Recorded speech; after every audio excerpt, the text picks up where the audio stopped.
Well, welcome back to another episode of the Very Hairy Media. I'm Harry, and this is Vince, and we're going to talk about our top films of the year, 2016. It's been quite a year, hasn't it? Yeah. I'm going to fulfill my one good deed of the year by being a good friend to this man who literally forcibly makes me do these videos with him He really wanted each to do year. it.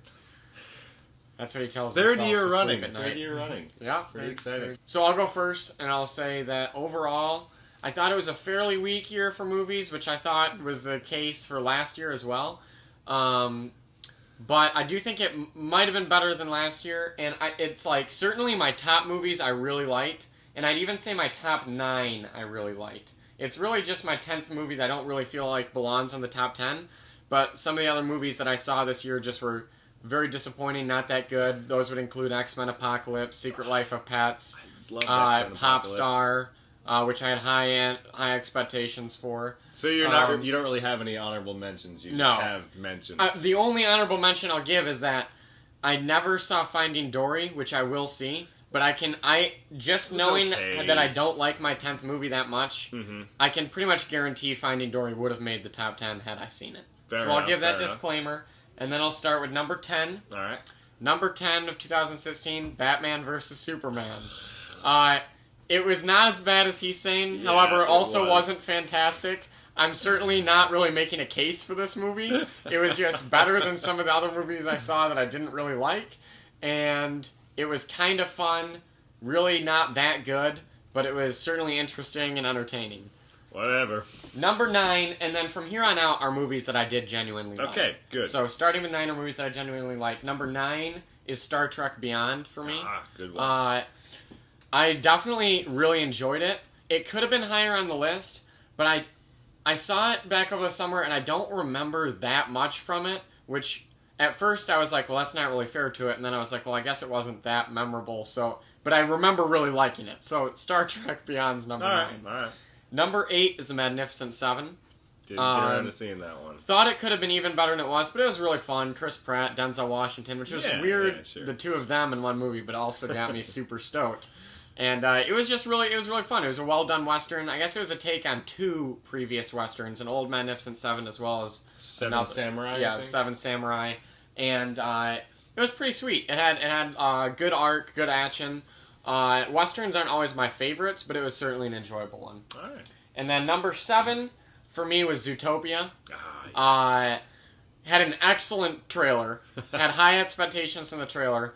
And I definitely wouldn't say it exceeded expectations, but it probably met them. It was a pretty good movie. It was fun, fun for the whole family. Yeah, sure. Fairly well done, and certainly interesting. All right. A couple of honorable mentions for me first. Finding Dory is up there for an honorable mention. It was okay. It was not quality Pixar, but whatever. Allied was pretty good with Brad Pitt and Much Marion better than he Cotillard. thinks. No, I didn't love it. Moana, honestly, I was a little underwhelmed by that. I was really excited by the trailer, but it was only okay. I liked Dwayne Johnson's song. That was cool. Rogue One actually didn't make my top 10. Unbelievable. He should be smited from the earth. The character development just took a lot away from the movie Darth for Vader me. will haunt you in your dreams. He wasn't in that much of it. Yeah, what he was in was cool, but Really? yeah, whatever. So cool. And Doctor Strange, that Didn't deserve to be in the top 10 because it's. You know what? It did not suck. It was great. It was not. You know what? That grew on me a lot as I saw it. It's pretty weird, kind of trippy, but It's not that It good. was fun, and Benedict Cumberbatch was awesome as always. The only people that will enjoy this movie are either the Doctor Strange comic book nerds or the Benedict Cumberbatch groupies. And one more that I kind of wish had made the list, but just was bumped out is Hell or High Water. That was a really... You didn't see that, I did didn't you? see that one. That was a really great modern Sounds Western fun. crime thriller Lots with... of hell, lots of high water. Yes, sure. yes, lots of those. But Rising tides. Chris flooding. Pine and Jeff Bridges were great in that, and I really enjoyed it. All right, so coming in at number 10, that would be Arrival.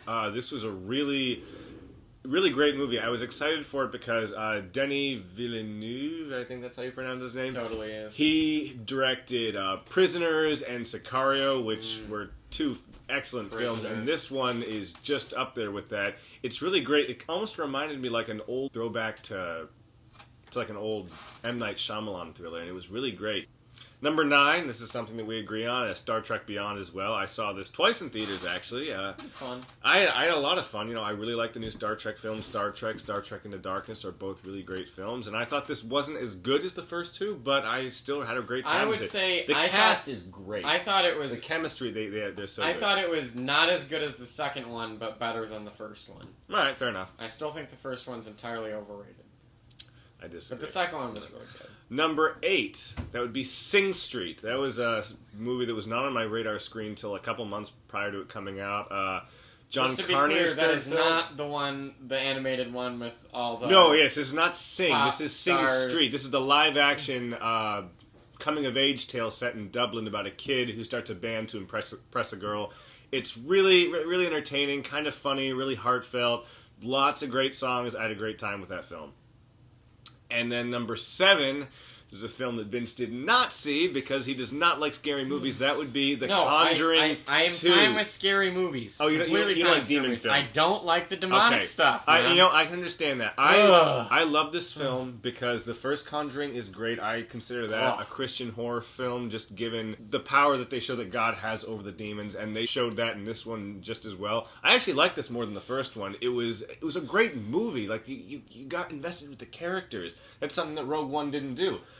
Something Okay, that I don't this know why did. we're comparing I'm comparing it because what The made this. Conjuring with Rogue One, but Rogue One is I'm awesome. doing it because what made this so good is because you cared about the characters so much, and it made it all the more intense and heartfelt. So I had a great time. I've seen it several times, and it's still scary as crap. Number 6 for me was Allied, a fantastic movie that this chump has completely underrated. Okay, He overrates not only it. are the performances incredible in Allied, They're I'd say good. both Brad Pitt and Marion Cotillard always Cotillard. always hauntingly charming, but you can never trust her. It's true. But there's just this haunting, alluring charm about her. Anyway, it was fantastic. It kept me in suspense the whole time, especially in the last moment of the big reveal at the end. Really kind of has you there. You have no idea what's going to happen. I thought they did a fantastic job of keeping you on the edge of your seat there. I thought it was a good script. A couple parts that are, not necessarily needed, but overall a fantastic movie that I really enjoyed. Fantastic? Can you really call it fantastic? I would say it was a fantastic movie. Okay. I mean, all right. especially just to tick you off, but also because I liked it a lot. Number 5, the surprise of the year for me. I actually endlessly chastised him for even wanting to see it, but The Jungle Book was surprisingly very fun. Yeah. Very fun. I went into the movie and I was like, okay, I just got to hear the bare necessities. I hope they sing the bare necessities, and they did, as well as I Want to Be Like You. It was really fun. The animation, or like the CGI, was just startlingly beautiful. Oh, yeah. I loved it. Mowgli was super cute. Yeah, it was. It was a great movie. Yeah, I'd say good. I liked like the animal action too. Some good like kind of cool animal fight scenes. Yeah, it's pretty intense. I liked it. Yeah, Jungle Book was a lot of fun. Number 4 for me, and I'll wait until it comes up on your list for us to have our own Civil War. All right. But Captain America Civil War, I think it's better than either of the Avenger movies. I certainly think it's better than either of the other Captain America movies because both of those were subpar, I would say. Definitely subpar. No. Certainly better than either of the Captain America movies. I'd say certainly better than either of the Avenger movies. One of the best Marvel movies in a long time. Maybe my favorite since the original Iron Man. I mean, Marvel's been asleep for a long time. I have not really enjoyed a lot of those movies all that much. And yet you've gone to see all of them. But Civil War was really good. Just a well-made movie and a lot of fun. Just a lot of fun. All right. So my number 6. Number 6 would be. Can you count? Yeah, I can count. So my number 6 is Zootopia. I remember seeing this trailer way back when and just thinking this looks really fun. I like the new Disney stuff that's come out. I love this film. And albeit frustrating trailer, hilarious. Okay, yeah, very frustrating with the sloth. But I just thought this film was great. It was beautifully animated. The voice talent was hilarious. Jason Bateman, he was awesome. Yeah. The song was pretty catchy. Some people think it's annoying. I Try like the song. everything, And you know, everything. even though some of the It themes is might be kinda kind fun, of controversial, I Shakira, appreciate Shakira. that they actually had it in there. That they had it was deeper. It took it to another level for people to talk about. And so I had a great time with that film. Coming in at number 5 is The Jungle Book. This was at the top of my most anticipated movie list of this year, 2016. I was so pumped to see this film, and it didn't disappoint. As Vince said earlier, the CGI was spectacular. This is the one thing in your life you've ever been probably right about. the best I've seen in any the one thing he has since ever Avatar. been right about. It was. Don't mind me. It was great to have some of the original songs playing, and it was just a really great adventure. Jon Favreau, great direction. I'm looking forward to the sequel. He's planning on making a sequel to it as well, so I'm very excited for that. And number 4, which is something that made his almost dishonorable list, if that existed, X-Men Apocalypse! This is Mr. Wobblespoon's most overrated movie of the year. You know what? Grossly overrated. I am really sad how negative some of these reviews have been. I'm a huge X-Men fan. I love most of them. Some of them aren't as good as others, but I just like this one. No, this one was so I like great. The X-Men too. Between this one is the not nostalgia, as good as others. you need to be well versed in everything that has gone on in the other films to really appreciate it, because there's so many throwbacks I've seen all the other and dialogue. movies. Yes, but so it confuses me as to why you didn't like it as much. I went with a buddy who had never seen a single X-Men film, and he was predicting the entire thing got it all right as we were going on. So, I mean, like what characters would do, how they would. First of all, I don't think you need to know that much about all the other X-Men films. No. I thought it kind of stood out. To love it, or to really like it, I know, and that's what I'm saying. Because it was a very nostalgic film, because there were so many throwbacks and conversations that had to do with with the other films. And there's so much character and background with all these characters, it got to me. Okay. And honestly, besides that, I thought the action at the end too. It was one of those times that I sat in the theater and was just like fist pumping, because I was just so into it. It was such a great time. I loved it. Fist pumping. Yeah, you never done that. I'll fist pump in your face. All right. Okay. Number 3 for me, which is Mr. Wobblespoon's most underrated movie of the year, Rogue One. Rogue One, it was great. It was not like... For me, okay, this was Rogue One for me. I actually think that it is a better film as a movie than most of the Star Wars movies. Now, I will say I probably enjoyed it less. Looks better than a lot. I probably enjoyed it less than even the dismal Episode 2, which stinks, because I just love Jedi, and I love the battles and all that.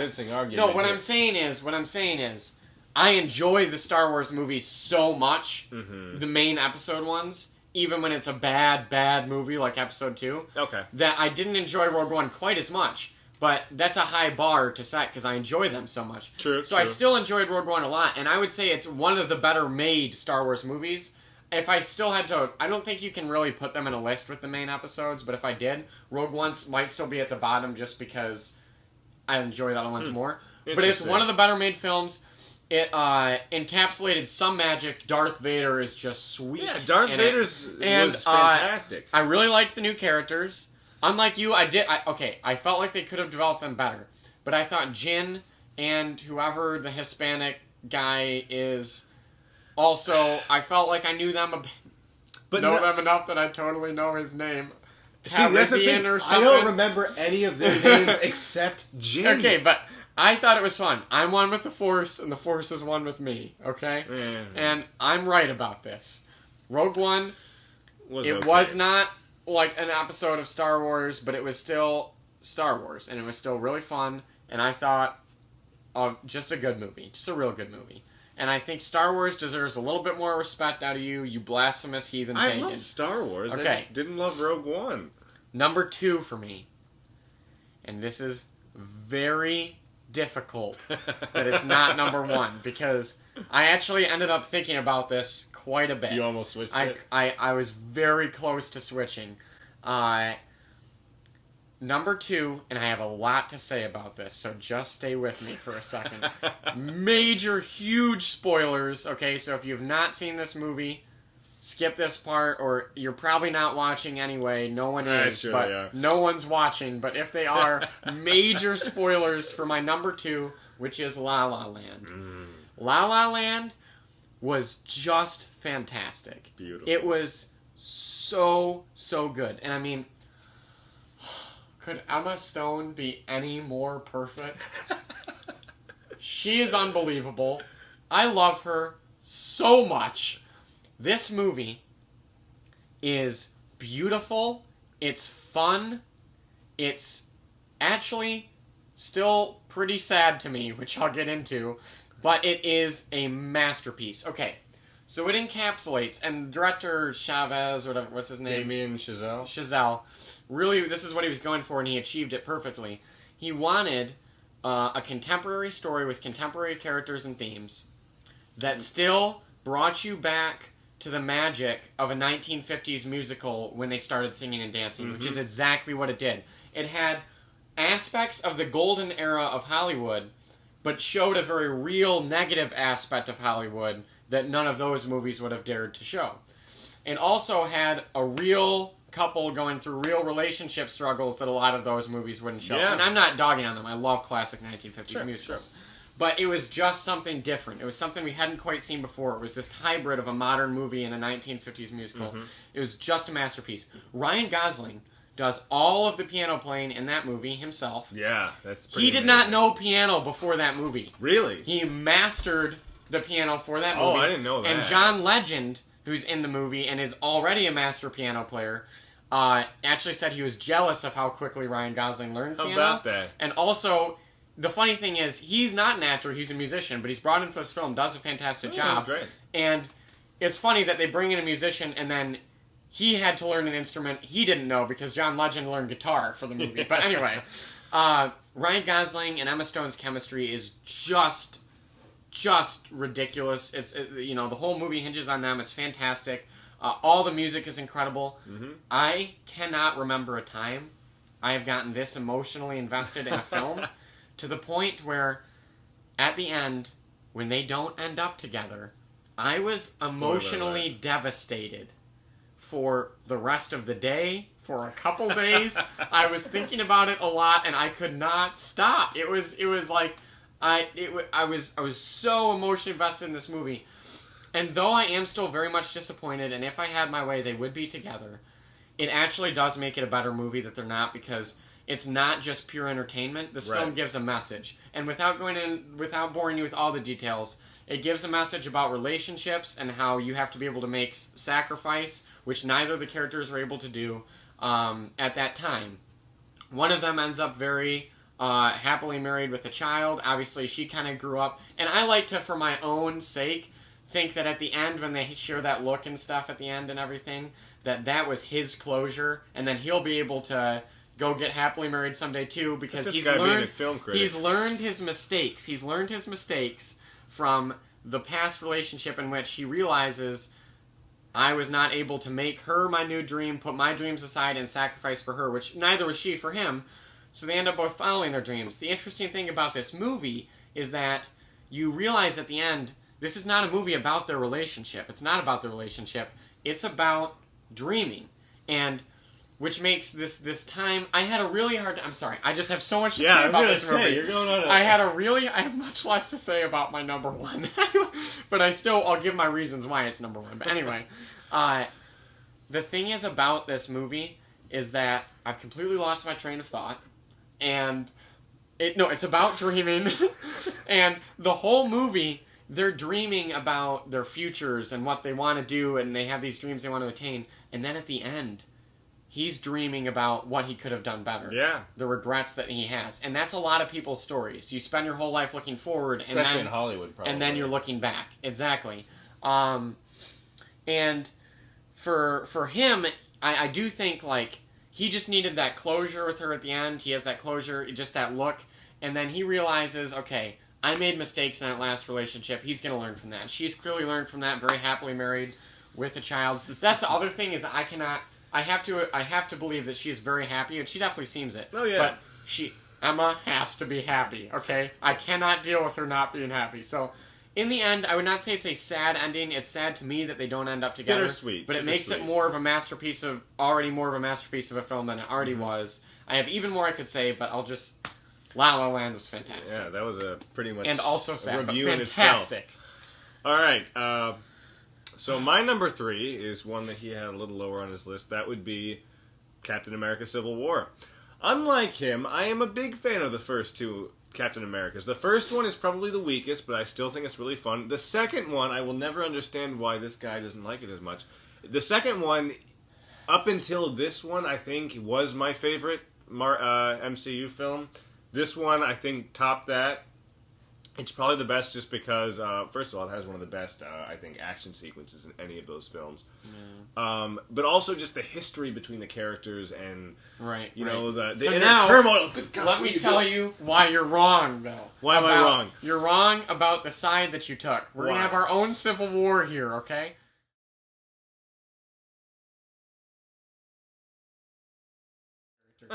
And that's just See, my 2 cents. What on Civil this War. discussion we've been having here is one of the reasons I love this film, because it brings up so much discussion. There's so much to talk about. None of the other MCU films has this kind of meat. Right. And though you are the worst person ever on this point, we can't agree because it is a great film for that reason. All right. So after that very long interlude, my number 2, like his, is La La Land. He pretty much said everything that I would say about the film too. Damien Chazelle knocked it out of the park after making Whiplash last year. He comes back and makes equally good, if not better, film. It's beautiful. It's a throwback to old-time musicals with a modern flair to it. The songs are catchy. The characters are great. I saw it a second time today. Did I saw it a second time as well. Oh, yeah. It was. It's a wonderful film, and I was so glad I got to see it. So good. If it does not win Best Picture, which I think it very well may, I think it will, and I would be very happy about. I think Chazelle will win Best Director if it doesn't win Best Picture. Down. And Emma better be nominated for Best Actress. Oh, she'll be nominated for Best Actress. So good. So good. Our number 1 is Hacksaw Ridge. I was excited about this from once I saw the trailer, and then I heard that Mel Gibson was directing it, even though he's had some issues in the past. You know, I like a good war film, so I went into this excited. I left this film absolutely speechless. This film was spectacular. It looked incredible. The performance by Andrew Garfield was great. I hope he gets nominated. He better, and he will. He'll get nominated. I don't know if he'll win, but he'll get nominated for sure. I think it'd be great if he won Best Actor and Emma Stone won Best Actor. The war scenes in this film are absolutely incredible. They're brutal. Horrific. They horrific. are brutal. It's exciting. It's engaging. It's very sad. Yeah, I saw. It's very sad too. But I saw this movie twice in theaters as well, and as much as I loved La La Land, as much as I loved Captain America: Civil War, this one left me feeling in a way that nothing else It's one of did those this movies year. that you just sit there in silence for a bit afterwards, out of respect. Absolutely. And the fact that this was a true story about a guy who, you know, he didn't compromise his beliefs, his moral values. He stuck to his guns, and he was rewarded for that. And it's incredible how many lives he saved by never touching a gun, picking up a gun. And I will say, the reason that it's my number 1, though I had all that to say about La La Land, and it just barely edged out La La Land, but the reason it is my number 1 is because it really is just a fantastically crafted film with fantastic acting performances, and the reason it barely edges it out, 2 reasons. One, and the most important one, is that it is a true story of a real hero. Yeah. And just incredible heroism that inspires you to just be better, to achieve for better, to achieve for greatness. So it is a real, an incredible, and I think respectful and honorable telling of a real hero, and that's the number 1 reason. And number 2 is because it's less complicated for me. I just know that I love this movie and it's great. Not In La La quite Land, as, I have so many complicated emotions because though it's a masterpiece and I love it so much, it also makes me really sad. And Whereas Hacksaw Ridge, you just know. yeah, You just know. it was a fantastic movie. Yeah. All right, well, that is the conclusion of our top 10 movies of 2016. We will be doing a top 10 most anticipated movies of 2017 video that will be coming up shortly, which we're also very excited to make, especially this guy. Also, no, I'm not excited because he makes me do these things. But if you are watching this far, which you know no one is, Totally you are. should check out our video of our Civil War debate too. Because Yes, there's a I brief completely Civil War destroy debate. him. I don't think so. Yeah, I'm going So yeah, bit of a side video there too. So check that out as well. to check it out. All right, see ya.